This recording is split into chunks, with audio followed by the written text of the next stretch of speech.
Assalamualaikum warahmatullahi wabarakatuh. Halo sahabat pendengar dan pemirsa podcast, gimana kabarnya hari ini? Semoga kalian selalu dalam keadaan sehat dan semangat untuk belajar hal-hal baru ya. Kali ini kita akan membahas topik yang mungkin gak asing buat kalian yang terlibat di dunia dakwah, tapi punya sudut pandang yang sedikit beda. Kali ini kita akan bakal bahas korelasi antara buku manajemen dakwah karya Muhammad Munir dan Wahyu Ilahi dengan konsep perancangan pusat studi dakwah.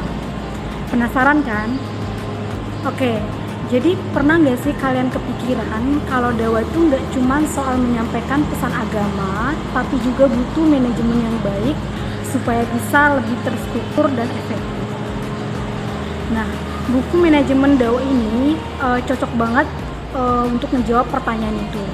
Di buku ini, penulis memberikan panduan yang cukup komprehensif tentang gimana caranya mengelola aktivitas dakwah agar hasilnya bisa maksimal.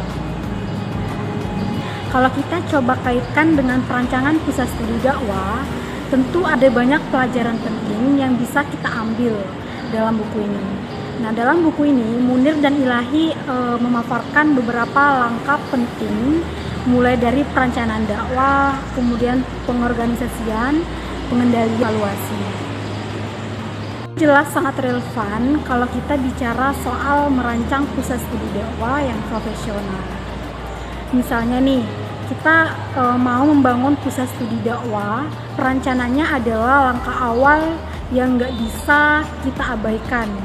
Nah, dari buku ini kita bisa belajar bagaimana cara merancang kegiatan-kegiatan yang agar berlangsung, kegiatan-kegiatan yang akan berlangsung di pusat studi dakwah, termasuk menentukan kurikulum hingga metode penyampaian yang tepat. Semua itu bisa kita lakukan dengan prinsip-prinsip manajemen yang disampaikan di dalam buku ini. Nah, selain perencanaan, pengorganisasian juga jadi kunci. Di sini kita perlu mengelola tenaga pengajar dan staf pendukung yang ada. Konsep manajemen sumber daya manusia yang dibahas di dalam buku ini, di dalam buku manajemen dakwah ini sangat membantu dalam mengatur siapa yang bertanggung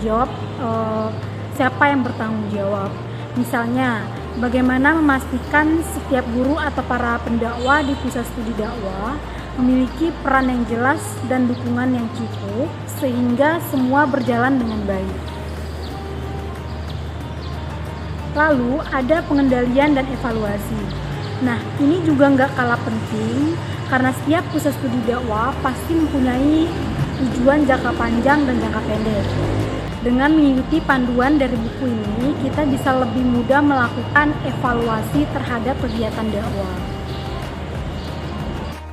Apakah program yang direncanakan sudah mencapai target atau ada aspek yang perlu diperbaiki dari hasil evaluasi tersebut. Tapi seperti halnya buku lain, buku manajemen dakwah ini juga mempunyai beberapa kekurangan.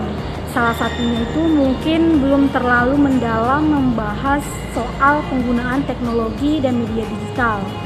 Karena kan yang kita tahu sekarang, media dan platform lainnya itu padahal di era digital sekarang, media sosial dan platform online lainnya itu sangat punya peran yang besar dalam dakwah. Banyak para pendakwah atau lembaga dakwah yang sekarang bisa menjangkau audiens hanya lewat video, podcast, atau postingan di media sosial. Jadi kalau kalian ingin fokus mengembangkan dakwah digital, buku ini mungkin masih butuh pembahasan referensi ya. Masih butuh tambahan referensi ya. Meskipun begitu, buku manajemen dakwah ini punya kelebihan yang gak bisa kita abaikan.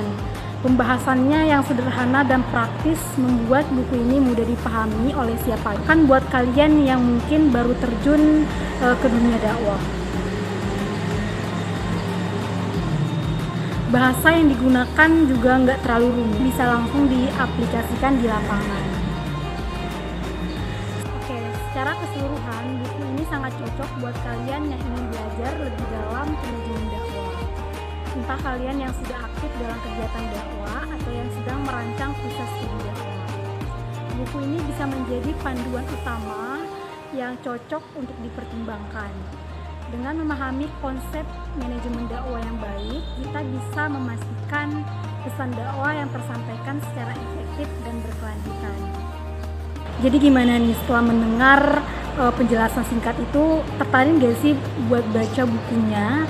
Atau malah udah kepikiran buat nerapin konsep-konsep di dalam kegiatan dakwah kalian? Yuk kita terus diskusiin lebih lanjut. Terima kasih sudah menonton video kali ini. Sampai ketemu lagi di episode berikutnya.